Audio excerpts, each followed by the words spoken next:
You're listening to the Real Estate Runway podcast, powered by Quattro Capital, where we are all about alternative business and investment strategies to help you amplify life and maximize wealth. Here's your host, the recovering engineer turned multifamily investor, Chad Sutton.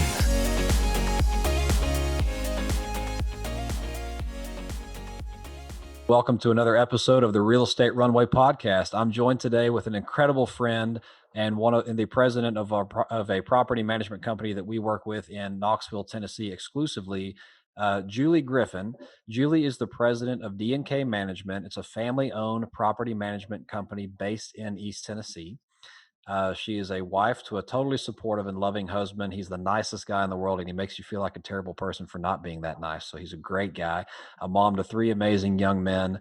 And she is a dedicated property management professional who strives to ensure that her investors find success while her residents find great places to live. So Julie, how are you doing today? Welcome to the show. Hi, thank you for having me. Doing great. Thank you. Always a pleasure. Always a pleasure. Julie, tell us a little bit about yourself. I'd love to know mainly kind of how you got into property management. I know there's some family history behind that as well. And tell us a little bit about yourself and D&K. All right. Thank you.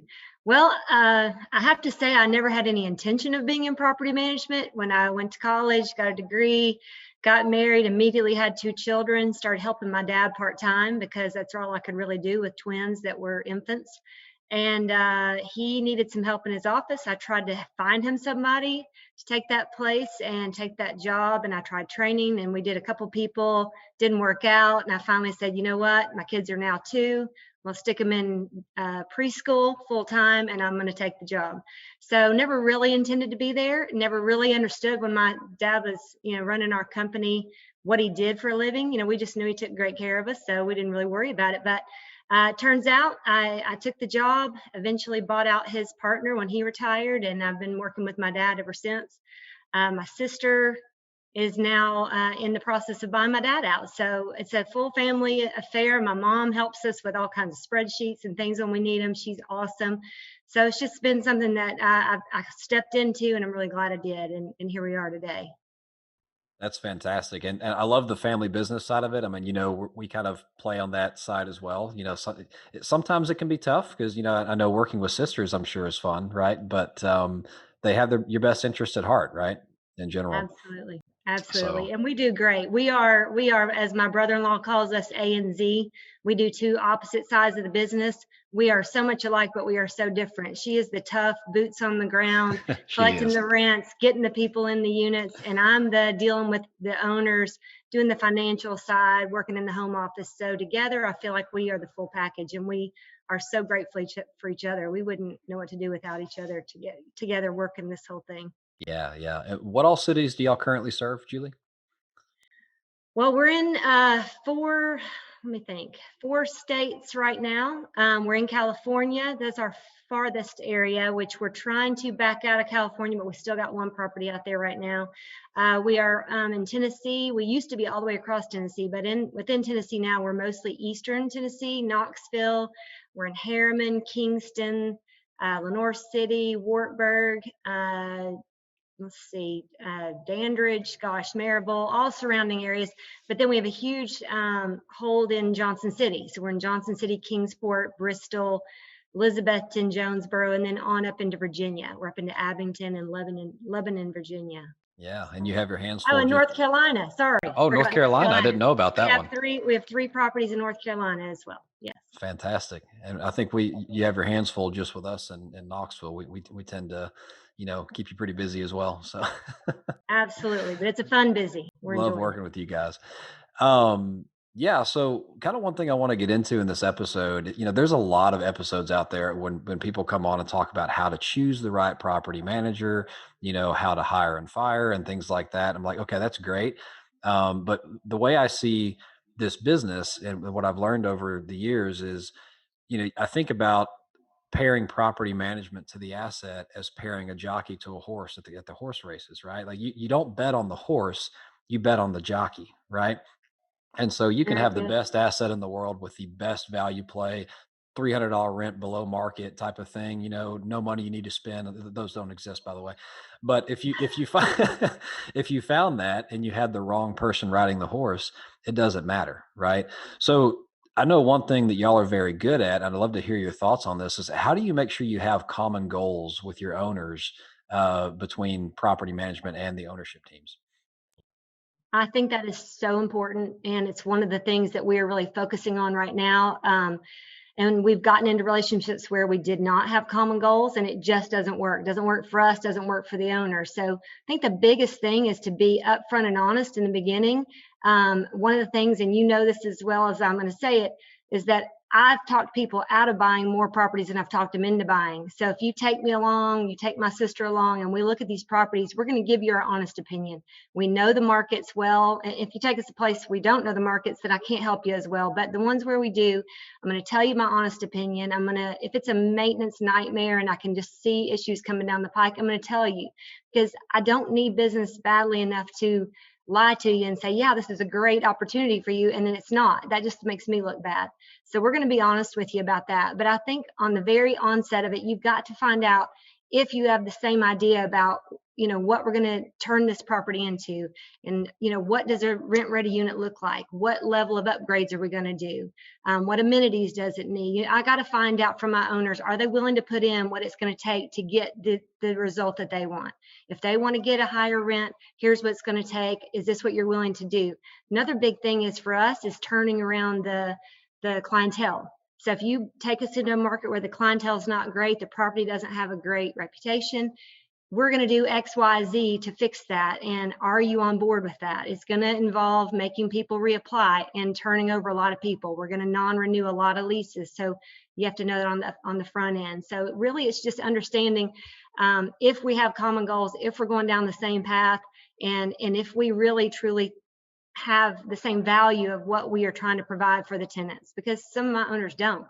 And it's really hard for us to be successful in that situation. That's so important. And I know a lot of our listeners have come from some form of corporate America. Like, imagine if you were just hiring an employee and you said, hey, here's the job I need you to do.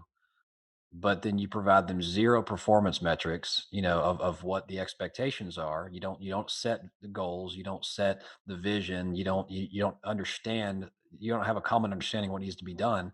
And then you come up for your year-end review, and lo and behold, that employee hasn't, quote, met expectations, right? It's the Mhm. same kind of thing. So that's what I love about working with your group and groups like you, is that you're very real up front. Say, okay, here's what you think you want to do, right? Here's the numbers we think we can achieve, and the money you need to spend to do it, because they go hand in hand. If you think you can put comps together and then figure out what you want to spend over here in isolation, it never works, right? Right. So I love that y'all do that, and I think that's a hugely important piece of the pie. Um, Mhm. so that's fantastic. What you know Trust is a big part of this business as well, and I've seen it to where, I've worked for people where trust was a problem, and they kind of put, what's the right word, shackles in the beginning, and like, well, we'll let you go and when we trust you, or something like that. How do y'all tend to work with owners in building trust, and what do you tend, like, when you see a good owner, or an owner that is working well with your company? How do y'all, set those expectations, and set that trust ahead of time, so that you're not, the owner isn't feeling like they have to watch you all the time? If I ask that Mhm. question right, you know what I'm trying to ask. No, yeah, absolutely. Well, for us, trust is number one, trust and integrity. You're not in business for 47 years without it. We would have failed long ago. So that is one of the things that it's a core principle for us. And if you can't trust us, then you shouldn't hire us. But I think I have some very, very long term clients that are very happy to speak to some of my potential clients and give them the background on us, give them the history that we have with each other. And I think that lays a groundwork in the beginning that helps to build that trust. But of course, then of course the ball's in my court. I have to prove to you that we're trustworthy. One of the ways we do that is just like I said, I'm going to be honest and upfront about a property. I'm going to be honest about, hey, I can do this, but here's what it needs. And I'm going to tell you the good, the bad, and the ugly. We're not going to try to hide things. You've got to be an open book. If we have a situation, as you well know, I'm going to email you and say, hey, just a heads up, this is what happened today. Here's how we're handling it. But, we got to give details behind the numbers. You don't want to just see, hey, this is what we spent this month. You want to know what we did, what happened. We have open access to our books. As you know, you can log into our software and dig around in there and see a rent roll and a delinquency report and a profit and loss any time of the day that you want to. It's real-time data. So I think all of that together helps build trust. I will say I've gotten involved with owners that just never can seem to trust us. And I have found in the past when people don't trust, they tend to not be trustworthy. They're always suspicious of somebody. And that's just not something that we're going to deal with. We've grown a great business, and we're at that point in our lives where we can choose who we want to work with. And trust is a huge thing. And if they don't trust us, you're climbing an uphill battle at all times. And the biggest thing for us is we want to feel like we're on the same team with the owners, not working against them. When I feel like we're working against them, it's counterproductive. Yeah. So let's turn that around, because part of this episode is how should an owner behave as a good partner to a property management company, right? So there's always the notion of how can an owner come to trust you, but you also have to be able to trust that owner, right? So Right. so maybe talk about some things, some areas where you need to be able to trust the owner. An example I know is, we like to operate with our own bank accounts. You can't trust all owners with that, right? Because you might be trying to pay bills and they pulled 40 grand out, and now you're left holding the bag with checks that are bouncing, right? So maybe go into that a little bit. I can see you have stories Uh-huh. that are just welling up. Yeah, yeah. It's funny, I talked to another property manager the other day, and she said, I don't use the owner's accounts ever. We always use our own accounts. And I said, well, you're small enough you can do that. I'm too big to do that. I do not commingle funds unless it's my little houses and my duplexes, because I'd be crazy to have that many bank accounts. So we're very accustomed to having bank accounts in the owners' names.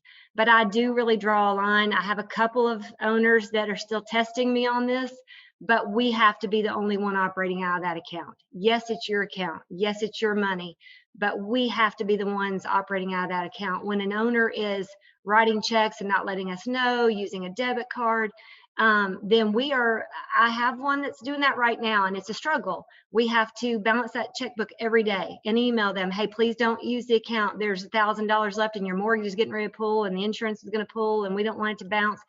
It's a nightmare. So yeah, that's a great one. You've got to let us manage that account. Log in, check it out, do whatever you want to do. But I have other owners that like to log in and say, every other day, hey, I saw you wrote a check to D&K. What was that for? Hey, what's this one for? And I'm like, log into the software and you'll see what it's for. Like, I can't answer you every single day. We have a lot of clients and we're trying to keep them all happy. And some people, again, this is a newer client, just haven't developed that level of trust of us yet. And they will, but in the beginning, I think it's a little bit of a dance and they got to figure that out. So every day they're wanting to ask me about a check we wrote. What's that for? So yeah, that's an awesome one. And just being able to hand the reins over. I want to be directed by the owner. I want to know what you all want us to do, but let us run with it. We're good at what we do. I Yeah. have a lot of owners that are new to this game, and they've been to a couple of conferences and they suddenly think they know property management. The boot campers, huh? Up and down. And that's great. Those things are great. Mhm. But don't forget that 47 years of experience is great too. And so we do know what we're talking about. Now, it's not to say that you can't come to me with a new idea that I'm like, absolutely, let's try it. But you've got to sort of let us go. We know what we're doing. Our staff knows what we're doing. We spend a lot of time making sure our staff is good at what they do and that they make good decisions and that they prioritize things well. So, kind of stepping back and letting us do what we do is great. I love the notion of taking the reins a little bit, and that's true. I mean, going back to, I love analogies, right? Going back to an analogy, if we consider, a property a car, right? Property management is the driver of that car, Mhm. and you as the owner are the GPS, right? You can tell them where to, like, what is the starting point and what is the end point, and where do we want to go along the way. But you Mhm. cannot, two people cannot drive that car, right? And Mhm. so we get, I think we as owners, especially new owners, like, we get into this funk of like we don't know everything yet, so we think we need to touch everything, and then you wind up, you can't see the forest for the trees because you're looking at every transaction that goes across, wondering what D&K wrote a check for today. And it's like, Exactly. if I did that, I mean, can you imagine on all the properties we do, and just in Knoxville, if we did that, we'd never get Yeah, anything else done. We'd just be looking at the bank all day. So that I is, agree. yeah, I love it. I love it. Yeah. Maybe talk about communication a little bit, because I mean, you can lead off with how y'all strive to communicate as a good property management company, with professionalism and consistency. But maybe, turn that around on us a little bit as owners, and how do owners need to be communicating with you to be successful? Mhm. Okay. I think communication is a huge key to success. I mean, if you don't communicate, no one knows what's going on. But the biggest thing for us is figuring out each owner and what level of communication they want, because it does vary. I remember in our first month or two together, you guys wanted to have a weekly conference call. And I kept telling you, eventually you're going to trust us and you're going to be able to back off a little bit and Yes, you let us did. go. And you did. And we did. And now we do every other week. But I have some clients that want to talk every other week, want to have a Zoom call with the whole team. I have some that want to do a monthly. I have some that's every other month, and I have others that say, I've hired you to do a job. So send me monthly financials via email and let me know if you have a problem. Yeah. So it's learning what communication is needed by each client and really trying to customize what we do to that, to their needs. And Yeah. that's what we do. I will say, a lot of our clients are very much, we send them a monthly report and they're happy with that. We try to give them enough notes that it answers their questions before they have to ask them. But I will say during COVID, which is just a whole nother ball game, Yeah. we really had to adjust our thinking because everybody, you can imagine, we have 2,500 units, and I'm going to guess 75 to 80 owners, and every one of them, their property is their world, and that was number one on their minds. And so our phone was ringing off the hook every day. Are my tenants paying? What's going on? Tell me what's happening here and what's happening there. And yes, we understand that to you that's the world, but to We us were a we're little trying to guilty answer. too on that at we're, that time. no, listen, I'm not complaining. It's just we had to adjust. So what we Yeah. had what we had each of our property managers do is whatever properties they oversaw, is that by about the 10th of the month, they were emailing the owner saying, "Hey, I just want you to feel comfortable. We've collected 90% of your rents. Here's what we have outstanding. I've talked to these three people." So we really had to change our communication a little bit just to have that level of comfort and stop the phones from ringing because we couldn't get anything done because we were trying to answer each person. So rather Right. than that, we were proactive and tried to step up our communication a little bit and let you know what's going on. So there was that level of comfort. Yeah, and that's one thing I love about you guys, in general, is you're nimble, right? When something needs to change in our dynamic market, it changes, right? We adjust how we do business a little bit, Yeah. Yeah. which is fantastic. Um, so, and again, what we were talking about just a second ago, I mean, talking to the listeners here, we have to think as owners, like, what do we really need in a phase of a project? Like, Julie is running some pretty heavy lift projects for us right now. And, in the beginning, yeah, we talked every other week because we had to get control of the beast, right? And then we backed Mhm. it to every other week while we're still in heavy rehab phase. I can Mhm. see a day where that backs up to every month or every 6 weeks when it's stabilized. Like, once the Mhm. water is stabilized and you're maintaining, that's a very different phase to be in. So, guys, don't beat on your property manager and require a bi or a twice a week call when you have a stabilized property that nothing's happening on. So Yeah. you gotta set the expectation with what's going on. Um, but one thing that I've loved about working with you guys is you're also pretty creative in coming up with solutions and how to rebrand properties. And feel free to use some examples of ours if you want. But maybe, give some insight on kind of some creative strategies when you're trying to take a property from what it is to what it could be. Because I mean, it's really easy to see the point in time where it is and the point in time where it can be. You can do renderings or whatever else, but that line between the two is what's kind of hard to define. So how would you go about, helping an owner be creative and how to get that property from A to B? Right. Maybe use one of Right. mine for example. Sure, sure. So when an owner buys a property and let's just say it's in an area where that property has had a bad reputation. Um, we know that because we're local and we know kind of the areas of our town. So what we do is we try to go in and figure out, one, how can we make a real statement right off the bat?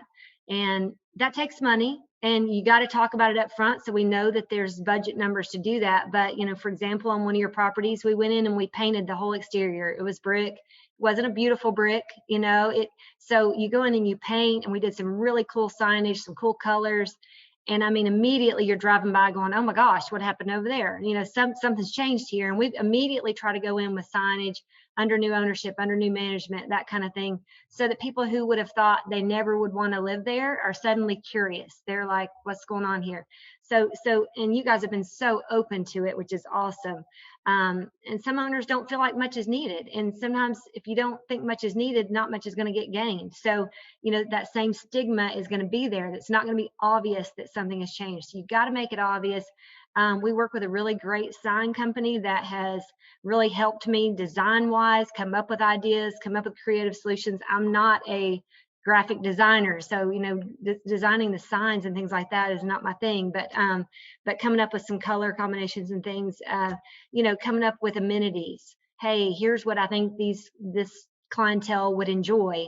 Or we've had a property where we thought, oh, let's I think one of y'all said it'd be so nice to put picnic tables out here, and we're like, this isn't an area where you want to have anybody congregating at night, including people that don't live there. So no, let's not do that. So it's being open and receptive and kind of setting it out there in the beginning to see what's affordable, what we can do to make a difference, and right off the bat make a difference. And then you take another step further.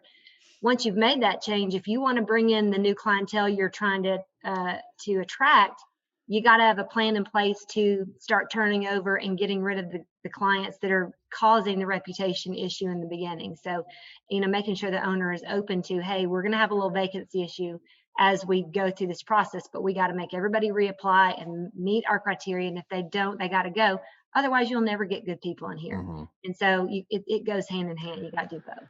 Yeah, and talking to the listeners again, like the biggest mistake I've seen people as owners make, and I've even been guilty of it at times, is thinking you don't have to do anything to the exterior to change the reputation of the property. If it's already a pretty good property, you may be right? You may have some organic, loss to lease you can burn off. You may be able to go spend $2,000 a unit and get a $50 or $100 rent bump. It just depends. But properties like what we're talking about here, they're good. They had good bones, right? But it had a horrible reputation, and we had to, you could not just go and do some things behind a black curtain inside and all of a sudden start charging $800 in rent, when it's been in the sixes. It's really easy to say, I'm going to go spend $8,000 on this unit and I'm going to get a $250 rent bump. Great. That's cool. That's tangible return on investment. Where people get hung up is, why would I spend 50 grand painting that building? I'm not going to get your rent out of that. Well, you are. There's intangible lines that you have to draw, and putting security cameras on the property, putting paint on the property, or painting the property, doing new signage. It doesn't really translate directly to a rent bump, no, but it damn sure translates to what people see from the road, right? And so it's Absolutely. simple as that. But I see a lot of people go wrong in that area. A sense of security is huge, and putting those cameras up where Mhm. needed on properties that have security issues has been huge. And your tenants so appreciate it. The ones that are good Mhm. appreciate it. The ones that aren't good, they don't Mhm. want to see those cameras there. So it's another Yep. way of getting rid of those guys. That's right. And that's a So great segue into the next point. I mean, we have to remember why we're doing this, right? So absolutely. what is your why? Like what is your kind of slogan you always tell yourself of, remember who we're working for here? Right. What's your why on this? Well, at the end of the day, for us, it's providing nice, clean, safe, affordable housing for people who need it. We are not in the business of doing Class A properties. Not that I wouldn't love to, but that's not where we got our start. Our company was founded on providing affordable housing for low income families. That's where we got our start. And we have moved since then into some conventional markets, but we're still looking at those Class C, B minus, maybe and heading into the B pluses properties. So we're still meeting the need of the workforce families, the people who can't afford the nicer luxury apartments. So, but just because you don't have money doesn't mean you don't want a safe, nice place to live. So that's where we draw our line again with owners. If they don't have that same value, if everything is about the dollar, hey, put a Band-Aid on it and charge $100, $150 more a month. That's not the way we do things. We're just going to have problems down the road. So it's finding that balance and finding owners that share that value with us, because that's really what it's all about at the end of the day. And that's so powerful. I mean, we as owners have those same ideals. I think our four pillars are not. I think I know our four pillars are, first people, then property, then profit, then philanthropy, and all those four P's. And you can even consider philanthropy like giving back to the planet, right? But you have to remember that we are in the people business. Yes, we buy property. Yes, we manage property. Yes, we own real estate, but our customers are people.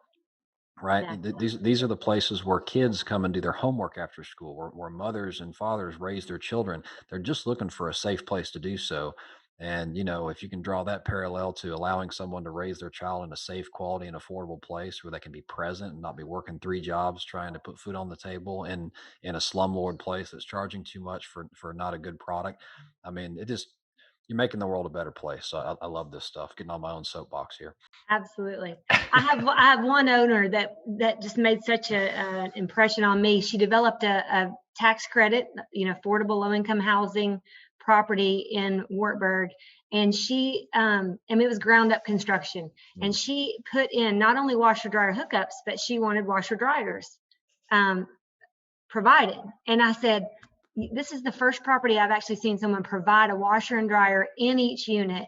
And her response was, Julie, I was that single mom that worked all day, came home at night, got food on the table, got my son's homework done, got him to bed, and then thought, shoot, what's he going to wear to school tomorrow?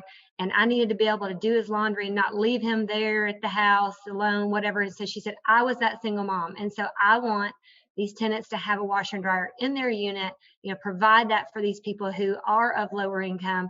And that has never left me. I'm like, she thought through the minds of the tenants and where she's been and where she's come from. And she's still a client of mine today. And I love her for that. I think it's awesome. And she's now doing an acquisition rehab, or applying to do some new stuff to that property to continue to make it nice for people with low income. So, definitely she puts people first. And I love that. That is so powerful. And you found a way to surround yourself with, owners who have the same vision, which I think is fantastic. I love it. Absolutely. We could all take lessons from that. Yeah. Well, Julie, this has been fantastic. I'd love to get to 3 questions that we ask every guest that comes on the show. What is your superpower as it relates to your business?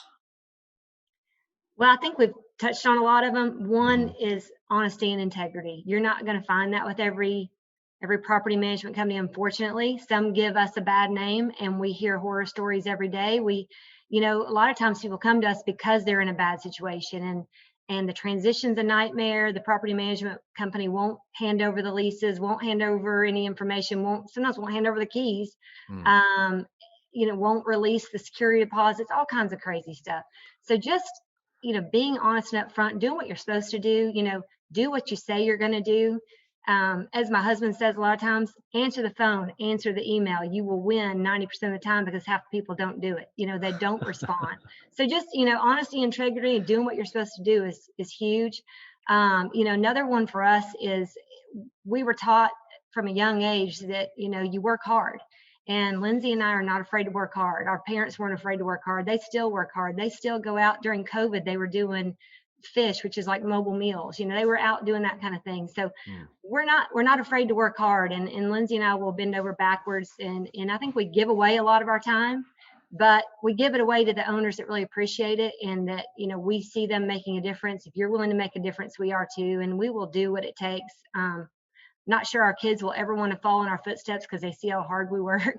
And I know, sometimes we don't have to put in all the extra hours, but we do. So I think that sets us apart, and most of our owners really see it and appreciate it. And I'd say the last thing is just customer service. Again, be responsive, be timely, do what you're supposed to do. And, not only do we give great service to our owners, but more importantly, we give great customer service to our tenants. If we do that, they're going to love where they live. If we respond to their maintenance work orders and things like that on a timely basis, they want to stay there. Why do they want to move? So we reduce turnover costs by making our tenants happy and doing what we need to do. So I'd say that's I love the that. top stuff. Yeah. And honestly, just reflecting back on that, I can't tell you how many times I've seen residents of our properties commenting on like, oh, we're so happy to see that D&K truck outside because things are getting fixed. People they're taking care of the property, and then once Yes. they have pride in where they live, they take care of it. And so it's a just like you can get in that downward spiral of not spending enough money, and people move out, you can get in that upward spiral of you start spending money and things stop breaking, right? Right. Kind of funny. Right. Well, Yeah. we always talk about, the good stuff, but I love to hear what your biggest failure is and what it taught you. Our biggest failure over the years, and I'm just now really getting to the point where I understand it, is not listening to our gut. We have been in meetings many, many times, I can tell you over the course of many years, where I meet somebody and I'm questioning whether this is a good fit for us. I don't feel like we have those common values that we've talked about. I don't feel like we're really headed down the same path. And we get into it either because we feel like we need to, or a lot of times if I've lost business, a lot of properties turn over and sell and, we lose business through that kind of thing. And I don't want to lose my employees. I've got fantastic employees. I don't want to lose them. So I take business because I want to have a home for somebody and not lay them off. And every time I've done that, this come back to bite us. Every time I kind of had that inkling in the beginning, I end up regretting making that decision. So I'm trying to learn from that. And I think we have in the very near, or in our current situation, we've done that a few times recently where we've had to part ways. We've kind of figured it out early on, and we said, you know what, rather than go on down this path, let's make a change here. We do it professionally. I will work very hard for you till the last day. I will transition to the next person. But if it's not a good fit, we're figuring out it's not worth doing it. So we are starting to pass on some opportunities that either it's not a good fit for us value wise and goal wise, or it's not in a location that we feel that we can be successful. So Yeah. we're learning that. And that's a great nugget right there, just to kind of, if I can capitalize on that for the listeners. A lot of people will not tell their property management company if they're getting ready to sell a property, right? Because Mm-hmm. they're afraid, oh, things are going to start slipping, they're going to stop caring. Well, you might have the wrong manager if that's what is really going to happen. But I know if we got ready to sell a property, truly, not just someone calling us up and soliciting the property, but if we truly got ready to sell a property, we would communicate and say, hey, in the next 3 to 6 months, we're going to start this process. Well, that gives Julie then the opportunity to start hunting for the right new business, and it can help her better keep those good employees, whether it's with us or someone else. So, don't feel like you have to be secretive and view your property manager as an employee who would quit on any given day. View them as a partner in this business. And if you communicate about this stuff, they can actually help with the transition too. And then they can land on their feet too on the other side with. So Mm-hmm. anyway, 2 cents there, but And that goes back to that trust. We are on the yes, same trust. team, and that goes back to that mutual trust. And honestly, we have so many clients in this space that if you tell me you're going to sell or you're interested in selling, I promise you I can probably find somebody that wants to buy it. So, And probably even a property for us to go buy too. absolutely, After absolutely. that. Yeah. So no, I think you want to be upfront about that. And Mhm. we charge a small fee to go through the sale of a property. It's a couple months extra management fee. One, because we're going to handle it for you. We're going to Mhm. meet the appraiser out there. We're going to go meet the potential buyers. We're going to help them walk the units. We're going to make sure everything's perfect for you so that it does show well. And then once the sale happens, we're helping you with rent prorations and utilities getting switched Mhm. over. And there's a lot of stuff It's a that big people effort. don't realize. Yeah. People do not, we send financials over and over to different investor. And, you call me or email me, say, hey, I need you to send a T12 to this one or that one. We do a lot of extra work, but then also after the sale, it takes us a full month afterward where there's no rent coming in, no management fee coming in to close out your books and make sure they're perfect and ready for you to file taxes on. So that's why we do what we do. And I tell people all the time when they question that, I said, I promise you, you're going to want me on your team when you go to sell. I will Yes. be worth it. I promise you. Our team will be worth it, not just me. But that's why we do what we do. And we will be 110% till the very last day. Yeah. Yeah. And that's That even goes into another thing, Julie. And I know we're in the middle of these questions, but we keep having good nuggets come out. I don't want to let them go. This is the last part of your team that you really want to be negotiating fees with, right? Now, I get it. There are some companies out there who are like, oh, we do a lease up fee and this fee and that fee and that. So I get it. There are some you have to push back on, but don't go ask your property manager to run your property for 2%.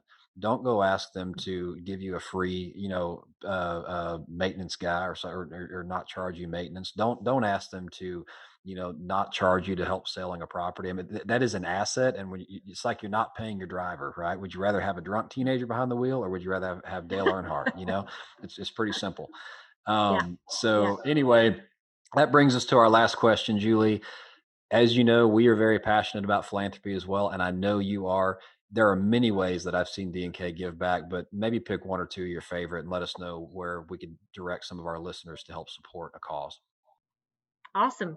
Well, I think number one, we try to help our tenants. And up in Johnson City, we have a fantastic system that just has been happening for years. And at Christmas time, we enlist so many people in the community to help, and we provide Christmas dinner, some gifts, all what the families need. Some of them need a month of rent paid, so we find that. So we kind of figure out the needs of the people who are really working hard to take care of themselves. So we're offering hand up, not hand out.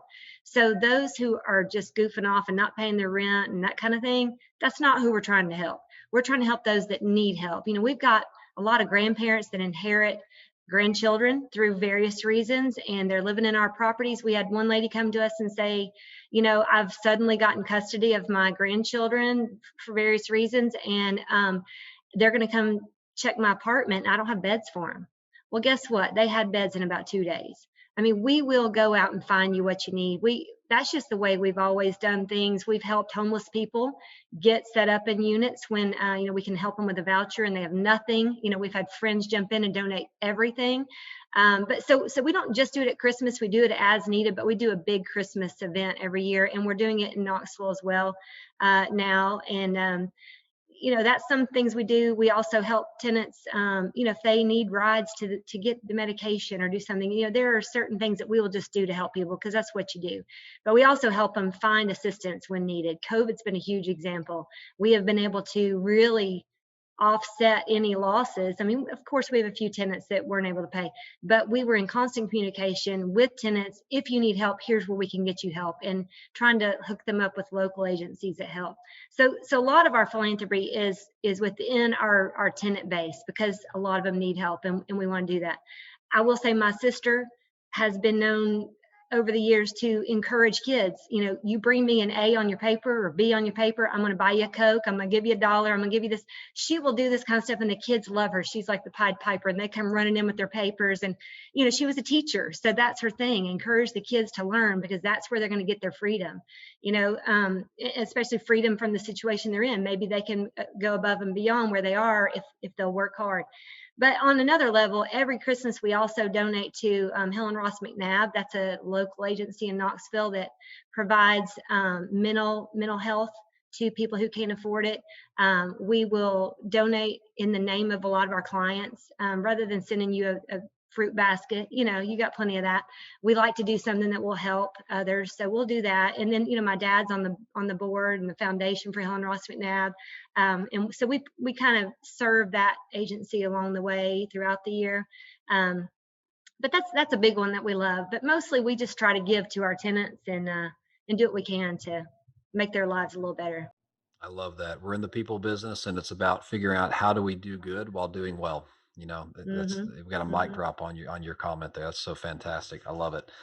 Well, Julie, this has been a fantastic conversation full of lots of nuggets and stories that I think that will help our listeners, who are mostly operators, hopefully be a better partner to their property management firm as well. So, Julie, if you don't mind, can you give us a location where our listeners can get a hold of you should they maybe have any questions in the space or be looking for a manager such as yourself?